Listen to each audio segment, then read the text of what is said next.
Iran ने पाकिस्तान के ऊपर सर्जिकल स्ट्राइक कर दी है। और देखिए जनाब, ये देखें, ईरान तीसरा मुल्क बन गया जिसने पाकिस्तान पे सर्जिकल स्ट्राइक की।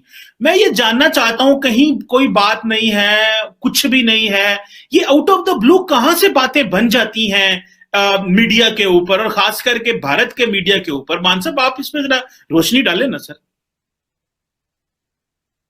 मैं जी बिल्कुल रोशनी डालूंगा, और आपने सवाल पूछा तो मेरा फर्ज बनता है जवाब देना। अब देखिए, पहला मुल्क बना भारत, सर्जिकल स्ट्राइक जिसने आपके मुल्क के अंदर घुस के मारा।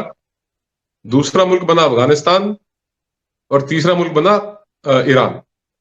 तो ईरान के रेवोल्यूशनरी गार्ड्स ने आपके देश में आके सर्जिकल स्ट्राइक की है। और मैं समझ सकता हूं आपकी तकलीफ, आपकी पीड़ा, आपका दर्द मैं महसूस कर सकता हूं। आप क्या महसूस कर रहे हैं इस वक्त? कोई भी आता है मंदिर की घंटी की तरह बजा के चला जाता है, टन और आप लोग कहते हैं कि साहब हमारी तो घंटी बजी नहीं। और पहले कहा, आपने खुद कहा कि वो चिड़िया, कौवे, तोते मर गए और सब तरीके की बातें, वो निकल जाएगी बात, धीरे धीरे बाहर आ जाएगी। सच्चाई कितने दिन छुपाओगे?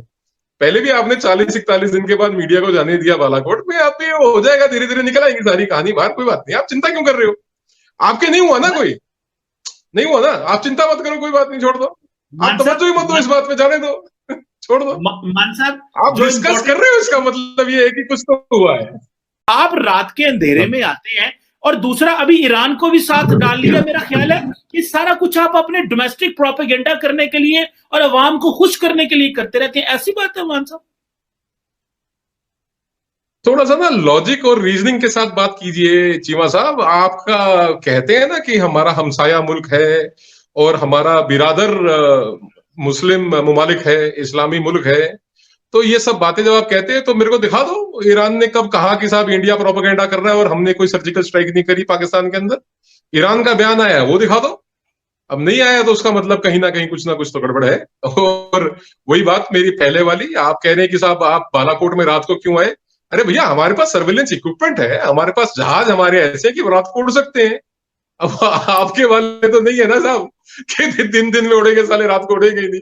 घुस के मारा ठोका। अब आप बोल रहे हैं कि रात को आए, अब आप तस्लीम कर रहे हैं, आप मान रहे हैं कि हम लोग आए। अब आप दूसरी बार मान रहे हैं, पिछली बार भी आप मान गए थे, फिर आप तुरंत मना कर गए थे, अब तो आप कह रहे हैं कि तुम रात को क्यों आते हो? अरे क्या खौफ है? आपके पास रेडार नहीं है क्या? पता नहीं लगा? या हमारी एयरफोर्स इतनी शानदार है, इतनी अच्छी प्लानिंग और एग्जीक्यूशन थी कि वहां पे आपको बालाकोट में जब आपको मार के चले गए तब आपको पता चला कि कुछ हुआ है। फिर आपने कहा नहीं साहब, ये तो पेड़ गिरे, यहाँ पे चिड़िया, कौवे, तोते मारे। और वो जो टेक्निकल सर्वेलेंस है, 300 मोबाइल फोन वहां पे चल रहे थे जिस वक्त, तो वो जाहिर सी बात है, वो घोंसलों के अंदर बैठे हुए कौवे मोबाइल फोन मिला रहे होंगे दाएं बाएं अपने रिश्तेदारों को। बहरहाल देखिए, denial, you are in a constant state of denial. आपके मुल्क की जो खूबसूरती है ना साहब, जो शानदार बात है आपकी कौम की, आप डिनायल में रहते हैं, मानते ही नहीं किसी बात को। आप अभी आपने अभिनंदन का नाम लिया, पंजाबी च कहने ना परौना आंदा घर जवाई एक दिन में छोड़ा उसको कि भैया जाओ, और आप कह रहे हैं कि 2 दिन में हमने बालाकोट में ले जाके दिखा दिया था।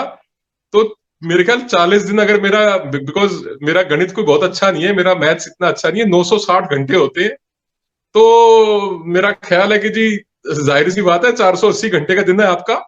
तो आपने 2 दिनों में जाके दिखा दिया। वो तो डेफिनेशन तो आप कोई भी चेंज कर सकते हैं उसमें तो आप लोग ग्रेट है साहब। इसमें तो मैं आपको सल्यूट करता हूं कि आप लोग इतने ग्रेट है, आप डेफिनेशन किसी भी चीज की बदल सकते हैं।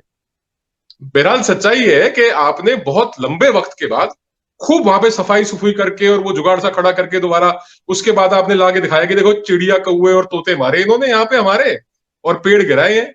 और पेड़ गिराने के लिए भी तो आपके सिर के ऊपर तो आए होंगे साहब एक बार। और बहरहाल जिनके लोग मरे हैं उनको तो पता ही है, आप मेरे से तो छुपा सकते हैं। और जिनके आंखों के तारे उस दिन 72 के पास चले गए, वो तो उनको भी पता होगा, आपको भी पता होगा साहब। मैं इसमें क्या कहूं? या मैं सवाल के साथ जवाब भी दे रहा होता हूं, सो दोनों रिबटल को भी समझें। एक तो तुहानू समझाना पैंदा है कि सवाल है, रिबटल आप देके फिर सवाल मसला कोई नहीं, फिर गल आ जाती है ना, फिर मैं आखना नहीं, बुरा ना लगे, और फिर सरदारा नू सारी गल समझ भी नहीं होती, दसना पैंदा कि भाईजान ये सवाल है, जवाब भी नाल दिता तुहानू।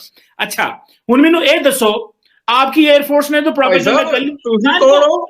ओ जट मेरी गल सुन, ओ चिमे ओ जट्टा मेरी गल सुन, तू पिछो की है, तू पिछो की है, तू है तू भी पुराना सरदार ही है। मैं मानना वा, मैं मानना वा मैं मेरे बहुत जवाब जड़े ने पिछे साढ़े बड़े फिर मेरी थोड़ी तो डिस्कशन होनी नहीं चाहिए। शुक्र है, सुनो सुनो, मेरी गल तो सुनो, शुक्र है सानू अकल आ गई टाइम ना। मेरी गल तो सुनो एक मिनट, फिर कायदे से एक मिनट जटा मेरी गल सुनो, मेरी गल सुनो, फिर तक कायदे नाल डिस्कशन होनी नहीं चाहिए। ਉਹ ਜੱਟ ਨੇ ਦੂਜੇ ਜੱਟ ਨੂੰ ਕੀ ਪੁੱਛਣਾ, ਜੁੱਡੇ ਜੱਟ ਨੇ ਪਹਿਲੇ ਨੂੰ ਕੀ ਸਮਝਾਉਣਾ। मान साहब कहानी कोई नहीं है, डिस्कशन ही नहीं होनी चाहिए।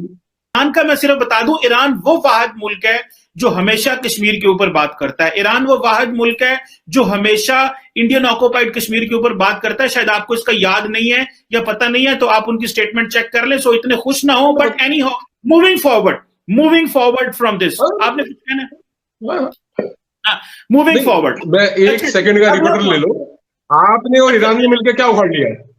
क्या उखाड़ लिया मिलकर? कुछ भी नहीं उखाड़ा। चले